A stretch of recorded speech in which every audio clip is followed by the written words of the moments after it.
Assalamu alaikum warahmatullahi wabarakatuh. Today's topic is about ECG. ECG is a graphical representation of the electrical activity of the heart during a cardiac cycle. ECG किसे कहते हैं बेटा? ये electrical activity को record करना, ठीक है? किस दौरान बेटा? कार्डियक साइकिल के दौरान, और उसी को हम क्या कहते हैं बेटा? ECG कहते हैं। अब ECG मशीन वहां पे यूज होती है, that is known as electrocardiograph, and जो ग्राफ वहां पे दिया जाता है, जो प्रिंट आउट निकालते हैं हम, that is known as electrocardiogram, ठीक है। इन ए स्टैंडर्ड ईसीजी, जो हम स्टैंडर्ड ईसीजी की अगर हम बात करेंगे, उसमें सिर्फ 3 लीड्स होते हैं, जो दोनों रिस्ट्स पे हम यूज करते हैं, left and right wrist and left ankle पे यूज करते हैं, ठीक है। तो जो लीड्स होते हैं वहां पे वो अटैच होते हैं बेटा, उससे हम क्या कर सकते हैं बेटा? रिकॉर्ड कर सकते हैं। लेकिन एक परफेक्ट एक्यूरेट अगर हम ईसीजी की बात करेंगे, वहां पे मोर देन 10 लीड्स होते हैं। 6 सीने पे लगाते हैं, एंड 2 कहां पे लगाते हैं बेटा? लेफ्ट एंड राइट रिस्ट पे, and left ankle and right ankle पे क्या लगाते हैं बेटा? लीड्स लगाते हैं, ताकि वो रिकॉर्ड कर सके electrical activity of A heart during one cardiac cycle. Usually आपके हार्ट के मेम्ब्रेन के ऊपर चार्जेस होती है। बाहर की ओर जो चार्ज होते हैं ना वो पॉजिटिव होती है, अंदर की ओर जो होती है नेगेटिव होती है, एंड दैट वेरी स्टेट उसको हम पोलराइज्ड स्टेट कहते हैं जब रेस्ट पे होती है, या उसको नॉर्मल स्टेट भी कहते हैं। जो ही हम इसको सिग्नल देते हैं कंट्रैक्शन के लिए, तो ये पोलराइज्ड स्टेट से डीपोलराइज्ड, डी का मतलब होता है डिलीट, तो ये चार्जेस जो होते हैं ना बेटा, ये उल्टा पुलट हो जाते हैं।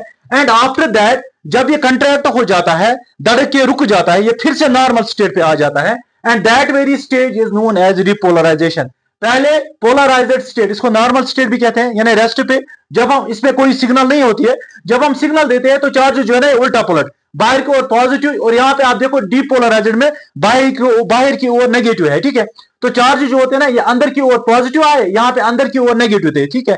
तो इसी को क्या कहते हैं बेटा? डीपोलराइज्ड। ये तब होता है जब हम क्या देते हैं? सिग्नल देते हैं, एंड आफ्टर दैट फिर से ये नॉर्मल स्टेट पे आ जाता है, उसी को हम क्या कहते हैं बेटा? रिपोलराइजेशन। उसके बाद जो वेव्स होते हैं बेटा, they are labelled as P, Q, R, S and T. P wave जो है ना बेटा, इट इज एक्चुअली एट्रिया जो है ना, ये बोथ कंट्रैक्ट करते हैं, ठीक है। And then it represent the depolarization या electrical excitation of the atria, जो क्या करते हैं बेटा? जो लीड करते हैं बेटा contraction of the both atria, ठीक है। उसके बाद ये ग्राफिकल रिप्रेजेंटेशन है बेटा एक इलेक्ट्रो ईसीजी की। फिर क्यूआरएस, क्यूआरएस ये तो बड़ी पीक है यहाँ पे, that means ventricular depolarisation. Ventricular depolarisation क्या करती है बेटा? रिप्रेजेंट करती है, या कंट्रैक्शन रिप्रेजेंट करती है। क्यूआरएस कॉम्प्लेक्स क्या करता है बेटा? Simply of depolarisation of the ventricles, ये इनिशिएट करता है बेटा ventricular contraction. And after that जो टी वेव है बेटा, that is actually ventricular repolarisation. T wave जो है ना, it represent the repolarisation of the ventricles, returning them to the normal state. ये रिटर्न करते हैं उनको किस में बेटा? नॉर्मल स्टेट में, ठीक है। उसके बाद जो एंड ऑफ टी वेव है ना बेटा, ये एक्चुअली मार्क करता है बेटा एंड ऑफ वेंट्रिकुलर सिस्टोल को मार्क करता है, ठीक है। अब अगर हम देखेंगे सिग्निफिकेंस बेटा, heart rate can be determined, इसको हम डिटरमाइन कर सकते हैं bye counting the number of QRS complex in a given time period. 1 minute में आपको सिर्फ क्या करना है बेटा? क्यूआरएस, ये इस बड़े पी को क्या करना है बेटा? आपको काउंट करना है, आपको पता चलेगा कि आपकी हार्ट रेट क्या है 1 मिनट की, ठीक है। ये इजी है। नॉर्मल ईसीजी पैटर्न जो होते हैं ना, वो सिमिलर होते हैं बेटा हर एक हेल्दी इंडिविजुअल में, ठीक है।